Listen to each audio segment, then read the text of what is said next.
Falamos tanto da matemática como uma coisa cuja aprendizagem é especificamente pretendida na escola, indispensável na vida. O alicerce onipresente de toda ciência, quase um Deus-crença, forjado na presunção de verdades definitivas, o nome de um alvo de fé. Mas o que há, além do nome disposto na capa dos livros mais temidos, além dos conteúdos, eventos e artigos? Antes de as coisas se tornarem coisas e ganharem nomes, vieram as experiências. Por exemplo, a Lua, no início era só matéria. Passou a ser Lua em decorrência dos tantos momentos de comoção, curiosidade e deslumbre que compartilhamos enquanto humanidade. Os momentos em que foi Deus, amor, ficção, solidão e companhia, luz e sombra dependendo do dia, tornaram aquela matéria Lua. Vejam quão belo pode ser o poder de nossas memórias, reflexões, sonhos, tristezas e alegrias. Coisas emergem das experiências humanas e por elas são permanentemente revisitadas e modificadas. Um processo circular que chamo de coisificação. Aqui não me refiro à coisa matéria, mas à coisa cultural. O nome que damos a uma coisa é a forma mais imediata de registro, para sua permanência. No entanto, coisa alguma é apenas o seu nome. É sobretudo aquilo que mobiliza, que acolhe e oportuniza por meio das experiências que em torno dela se dão. Com o passar do tempo, as experiências que se dão em torno de uma coisa deixam de se ater às circunstâncias originais da coisificação. Uma cadeira, por exemplo, foi coisificada em meio ao cansaço de nossos membros inferiores e ao conforto que sentimos ao sentar. No entanto, as experiências que hoje vivemos em torno de uma cadeira não se restringem mais ao sentar. Elas foram expandidas pelas tranças do nosso viver. Em uma fábrica, medimos as dimensões de uma cadeira para construirmos seus moldes. Em casa, subimos em uma cadeira para alcançarmos a lâmpada que precisa ser trocada. No cinema, nos sensibilizamos com a cena em que um professor de música tem um ataque de fúria e arremessa uma cadeira sobre um estudante.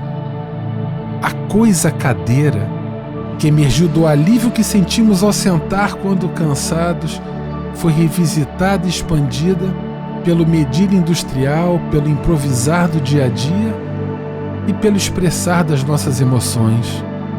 Quem diria que cadeiras seriam variáveis e ressignificadas no tempo?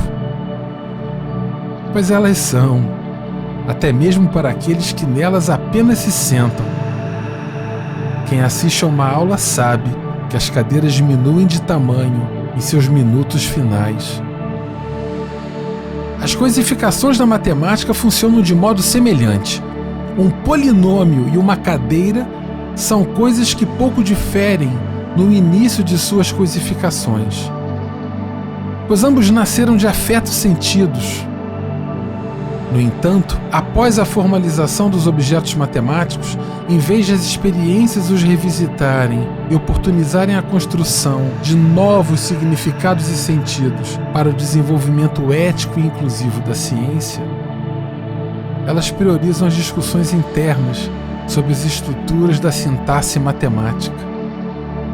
A gaiola matemática cresce para dentro. Não é à toa que a pergunta mais popular feita pelos estudantes nos cursos de matemática é: professor, isso serve para quê? Assim como a crítica mais comum feita pelos professores é: aqui você não foi rigoroso o suficiente. Parece importar mais como um objeto matemático foi vestido para participar do jogo formal do que o seu próprio significado. Sandálias não são admissíveis em trajes a rigor, mas sujeitos fétidos sim, desde que estejam com seus sapatos bem engraxados. Para o senso comum, As experiências que se dão em torno da matemática divulgam exclusão, despersonalização e elitismo. No passado foi assim que a matemática foi cosificada na escola. Algo para poucos, coisa de gênio, de robô. A mesma para todos, presente em todo lugar, objetiva. O ponto em que a despersonalização e a arrogância são deliberadamente travestidas de neutralidade e acesso democrático.